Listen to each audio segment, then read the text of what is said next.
Ahoj, vieš, čo je to Bitcoin? Ak áno, odkedy si v ňom aktívne? Čo pre teba Bitcoin znamená? A posledná otázka. Čo by si odkázal svojmu mladšiemu ja v roku 2010, keď bol Bitcoin ešte v plienkach? 3 jednoduché otázky, ktoré sa môžu stať trochu ťažšími, keď sa o Bitcoin začneme zaujímať hlbšie. Naša podcastová anketa v Čechách a na Slovensku dopadla takto.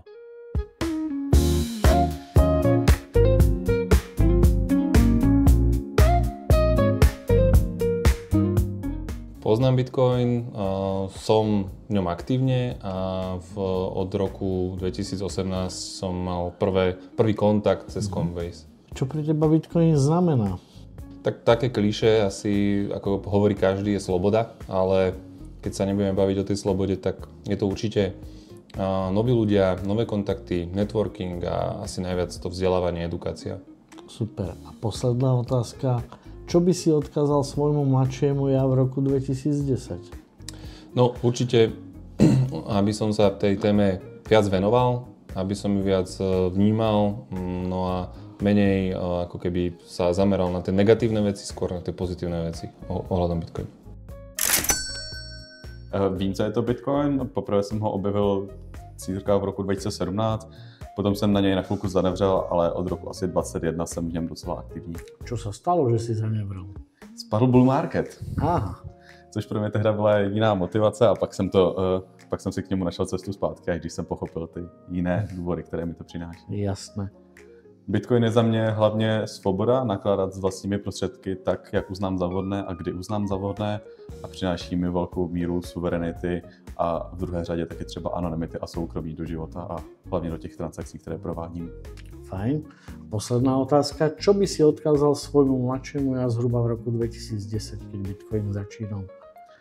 No v roce 2010 jsem byl někdy na základce, takže tam bych si asi vzkázal, ať si víc užívám dětství. Ale kdybych se mohl vrátit minimálně do toho roku 2017, kdy jsem o tom poprvé slyšel, tak bych si vzkázal, ať na to nezanevřu a víc studuju ty podrobnosti a tu hloubku toho Bitcoinu, než pouze tu cenu. A abych na to na ty cca 4 roky nezanevřel. Super, ďakujem ti krásne. No tak viem, čo je Bitcoin. Je to virtuálna mena, z ktorou sa dá platiť veľa vecí. Viem, že dlho bola považovaná za platenie na čiernom trhu alebo na nejakom tom dark internete. A skúšal som to v minulosti, ale nie som v tom nejako zbehlý, ani to nejako extrémne nesledujem, len také, čo sa o mňa obtrie. Čiže máš nejakú skúsenosť, mal si nejaký nákup? Nechal som sa ukecať, keď veľa ľudí v mojom okolí v roku 2017 alebo 2018 začalo ťažiť Bitcoin a na tom zbohatli nejakí ľudia, ktorí boli tak akože celkom rýchli a aktívni. Ale tiež tam bolo aj veľa ľudí, ktorí prišli o peniaze a mne sa stala tiež presne táto situácia, že som do toho investoval asi nejakých 300 €, aby som ťažil Bitcoin a fungovalo to nejaký mesiac, dva, kedy to začalo akože pekne rásť a vrajím si, že super, že už sa mi to pomaličky vyrovná aj tá investícia a potom to celé padlo a prišiel som o peniaze. Tak vím, co je Bitcoin a aktivně jsem v něm od roku 2021, kdy jsem se o něm dozvěděla. Super. Svého milovaného přítele. Výborně. A čo pre teba konkrétně Bitcoin znamená? Bitcoin pro mě znamená nový životní styl, hodně svobodu. No, to je jako těžká otázka. Spoustu věcí. Bitcoin. Čiže nie sú to len peniaze? Určitě ne. Bitcoin znám, samozřejmě jsem v něm aktivně zhruba od covidu. A čo pre teba Bitcoin znamená? Bitcoin pro mě znamená převzítí zodpovědnosti za svůj život.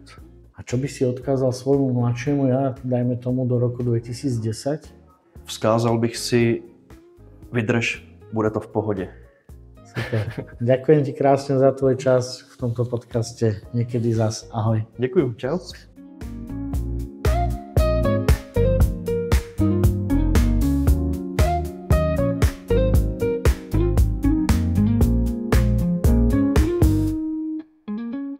No, je pravda, že termín Bitcoin sa ma dotkol ozaj len periférne a moje znalosti siahali len potiaľ, že sa mi zdá, že je to digitálna mena, ako keby nehmatateľná mena, ktorá funguje síce ako peniaze, ale je stále len na báze vlastne ako keby nul a jednotiek a nejakého transferu medzi odpovedajúcimi subjektami alebo bankami alebo neviem. Čiže ako keby ekvivalent k reálnym financiám, ale je to stále na báze digitálnej.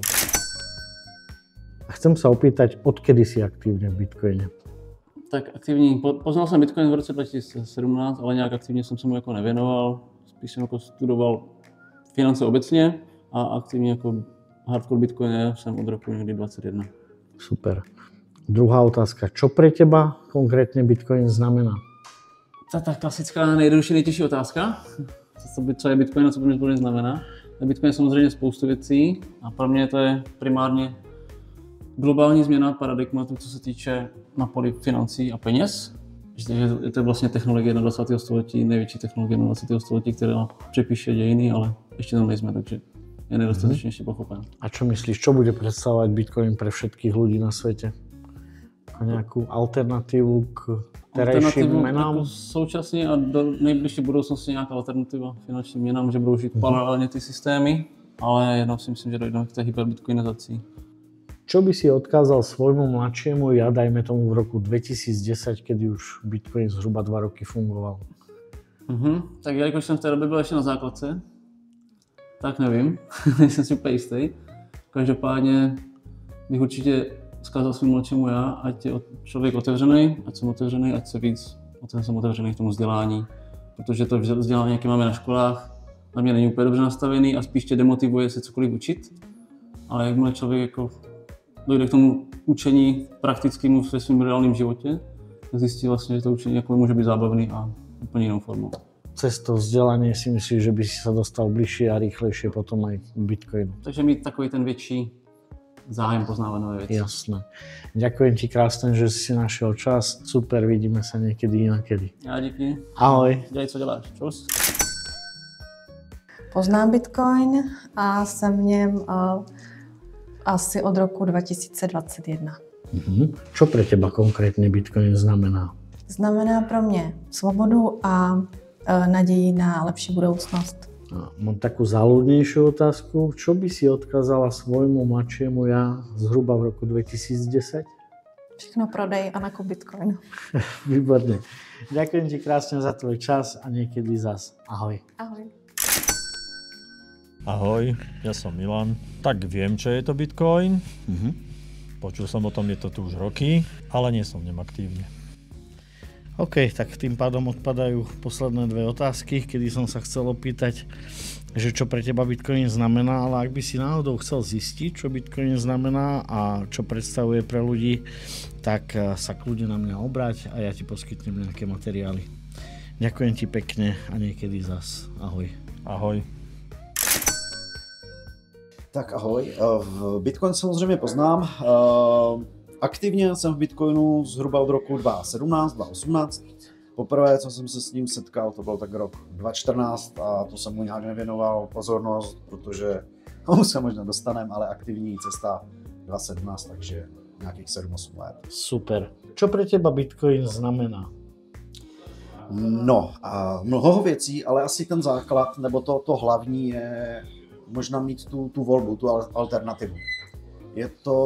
Asi to je ta alternativa, že prostě pokud chci, tak mám tu možnost si udělat něco jinak, než mi něco přikazuje někdo, nebo pokud se něco stane, tak můžu se zachovat jinak, než prostě klasický jakoby člověk, co prostě má pouze fiat.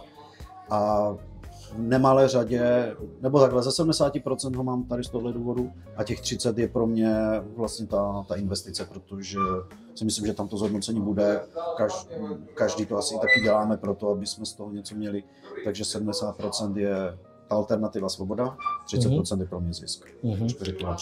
Čiže skôr ako peniaze pre teba nejaká investícia? Mám to samozřejmě jako investici. Jasné. Výborne. A mám ešte jednu otázku na teba. Čo by si odkázal svojmu mladšiemu ja v roku 2010? No, asi bych mu řekl,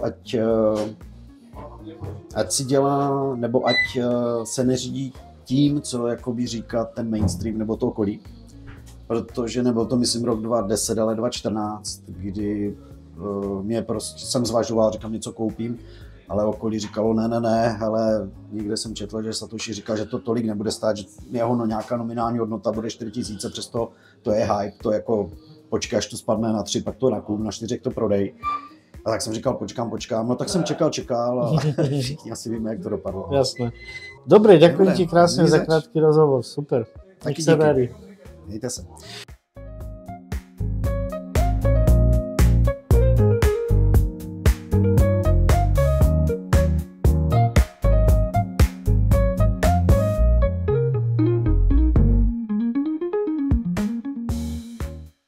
Aktivní v Bitcoinu jsem asi 5 let. A čo pre teba Bitcoin znamená? Bitcoin pro mě znamená unikátní možnost, jak nakládat se svými penězi, nebo jak rozhodovat se svobodně o tom, jak nakládat s penězi. No a ak by si mal možnosť odkázať svojmu mladšiemu ja v roku 2010 niečo zaujímavé, čo by si mu odkázal? Řekl bych mu, aby neignoroval věci, které vypadají zajímavé a aby se je snažil prozkoumat. Protože to se přesně stalo, že to trvalo nějakou dobu, až po několikáté, když o Bitcoinu slyšel, tak teprve na to zareagoval. Čiže nejaké vzdelanie v prvom rade. Áno. Ďakujem, ahoj. Díky, ahoj. Ahoj, ja som Sirius. Výborne, mám na teba 3 otázky. Odkedy si aktívne v Bitcoine, ak teda Bitcoin poznáš? Asi 5 rokov. 5 rokov. Čo pre teba Bitcoin znamená? Veľa. Sú to nejaké akože rôzne veci? Nie sú to len nejaké peniaze digitálne? Určite nie. Tam v tom ponorený až po uši v Bitcoine. A teda čo pre teba okrem ako platby môže Bitcoin znamenať? Tak hlavne neštátne peniaze. To znamená? Ktoré máš ty sám v rukách. Nemusíš sa spoliehať na nejakú tretiu stranu, na nejakú banku, na nejaký štát a podobne. A čo by si odkázal svojmu mladšiemu ja v roku 2010? Naštuduj si Bitcoin. Ďakujem pekne. Za málo. Bitcoin znám, dozvěděl jsem se o něm už v roce 2013, nicméně v té době bylo dost těžké ho nakoupit, takže ta myšlenka vyšuměla dál. Čo pre teba Bitcoin konkrétne znamená? Bitcoin pro mě znamená svobodu, nestátní peníze, je to pro mě vlastně únik z toho stereotypu. A čo by si prosím ťa odkázal svojmu mladšiemu ja zhruba v roku 2010, keď Bitcoin začínal? Odkázal bych, studuj Bitcoin a šíř ho dál. Ahoj, prosím ťa, mal by som na teba jednu otázku. Vieš, čo je to Bitcoin a ak áno, odkedy si v ňom aktívne? Nie som si úplne istý, či viem, čo je to Bitcoin. Počul som o tom z rôznych strán veľa a nie som v ňom aktívny. Tým pádom druhá, tretia otázka odpadá, na ktorú som sa chcel opýtať. Ak by si náhodou niekedy mal chuť si o tom niečo prečítať, viem ti poskytnúť materiály alebo nejaké videá. Ďakujem ti pekne za tvoj čas a niekedy zas. Díky, čauko. Bitcoin jsem poznal teprve před rokem, asi možná rokem a půl, takže aktivně jsem v něm velice krátce a moc se mi líbí. Výborně. Čo pre teba Bitcoin znamená? Bitcoin pro mě znamená jistotu. Jistotu oproti klasickým penězům. Čiže skôr v tej sfére peňazí, áno? Áno. Výborné. A čo by si odkázal svojmu mladšiemu ja, dajme tomu v roku 2010, keď bol Bitcoin ešte v plienkách na začiatku? No tak v té době jsem byl poměrně mladý kluk ještě, takže bych si asi vzkázal, abych přemýšlel víc, méně nad utrácením peněz a víc nad tou budoucností, takže v tu chvíli bych si asi vzkázal, zajímej se o Bitcoin a spoř si v Bitcoinu. Čiže nejaké vzdelanie a školenie. Určite. Výborne, ďakujem pekne, že si našiel čas do nášho podcastu a niekedy zas inokedy na budúce. Ahoj. Ahoj, díky. Čau, díky.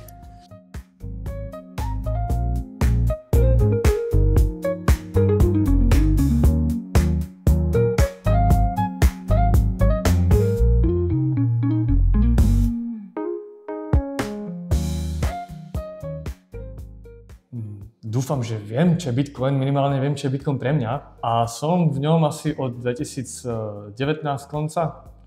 Ja som prepol do slovenčiny. Áno. Takže prepnú spátky. Dobre. A čo pre teba Bitcoin znamená? Bitcoin pro mě asi znamená primárně formu, jakou můžu vyměňovat svoji energii s dalšíma lidma a nebude mi v tom nikdo bránit a nikdo nebude vytvářet nějaké bariéry. Je tam tady ten potenciál. A ta technologie je samozřejmě široká. Nejvíc bych řekl, že Bitcoin pro mě znamená svobodu. Pro mě jsou to určitě peníze.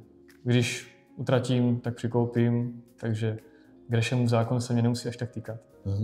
Čiže nie je to len o tom štosovaní a nejakej zásobe a zbieraní tých bitcoinov, ale teda snažíš sa aj platiť bitcoinom. Aj platím bitcoinom, aj prijímam bitcoin, klienti mi platia, aby zase ma preplo do slovenčiny.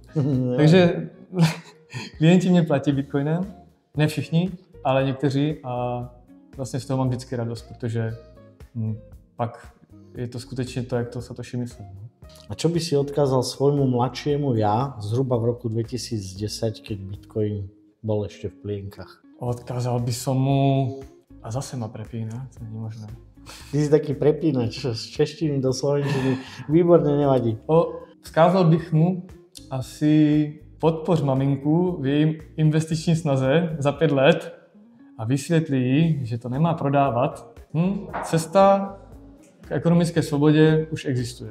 Nemusíš hledat, jmenuje se Bitcoin, nejsou to jenom nějaké peníze na sázky na internetu. Vieš, čo je to Bitcoin a ak áno, odkedy si v ňom aktívne? Áno, viem, čo je to Bitcoin. Už mi o tom porozprávalo veľa ľudí v mojom okolí. A som v tom, akože v tejto informácii o tom, čo to je, aj som do toho investovala peniažky už asi zhruba 5 rokov. Pred 5 rokmi som teda o tom dozvedela a pred 4 rokmi som do toho investovala nejakú čiastku mojich peniažkov, ktoré som mala našetrené. Ale samozrejme, nestarám sa úplne o to, mám na to človeka, ktorý sa mi o to stará, ktorý sa tomu rozumie odborne a snaží sa pracovať s tými peniazmi, tak aby som vlastne na to mohla raz nejakým spôsobom zarobiť. Čiže moja druhá otázka by bola, čo pre teba znamená, ale ak sa veľmi nezaujímaš o tú technológiu, tak je to pre teba, predpokladám, istý uchovateľ hodnoty. A moja tretia otázka, ak by si sa mohla vrátiť do roku 2010, čo by si odkázala svojmu mladšiemu ja? Daj všetko, čo máš do bitcoinov. A ešte zapýtam, koľko si mala rokov v 2010? 10 rokov. Výborné. Daj všetko, čo máš do... Výborne. Ďakujem pekne a niekedy zas. Ahoj. Ahoj. Znám aktivně ho v studiu tak od 2018, 2019. Výborne. Čo pre teba konkrétne Bitcoin znamená? Svobodu, naději na lepší budoucnost. A tretia otázka, čo by si odkázal svojmu mladšiemu ja zhruba v roku 2010? Podívej se na to, zkus si o tom něco zjistit. Ahoj, prosím ťa, vieš, čo je to Bitcoin a ak áno, odkedy si v ňom aktívne? Počula som už o tom. Viem, že sú to nejaké virtuálne peniaze, ale tým, že ešte nezarábam, tak mi šetrí Bitcoin tátko. Aha, čiže do nejakej softwarovej peňaženky, áno? Áno. Super, ďakujem ti pekne za odpoveď a šetri ďalej.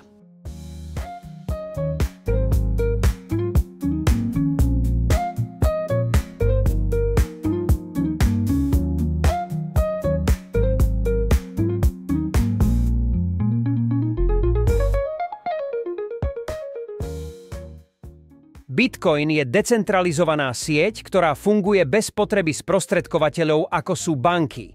Neovládajú ho jednotlivci, firmy ani vlády. Je postavený na technológii blockchain a proof of work, ktorá zabezpečuje transparentnosť, bezpečnosť a nemennosť transakcií. Hlavné výhody Bitcoinu oproti tradičným menám. Decentralizácia. Nikto ho nekontroluje. Jeho sieť riadi matematika a konsenzus používateľov. Obmedzená zásoba, keď sa ukončí ťažba bitcoinu, bude na svete maximálne 21 miliónov bitcoinov, čo bráni inflácii. Odolnosť voči cenzúre, nikto nemôže transakcie zastaviť ani manipulovať.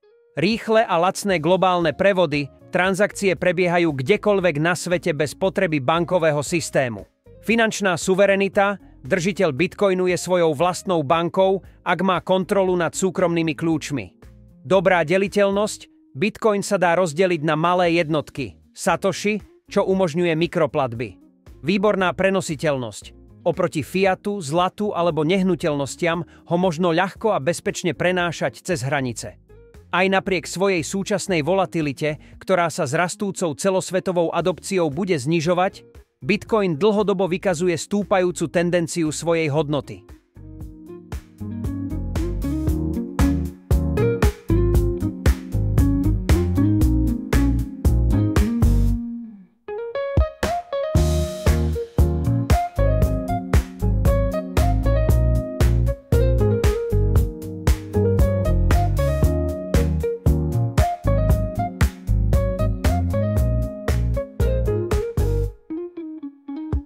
Zvážte prosím odber kanála Točto a like na tento podcast. Ďakujem.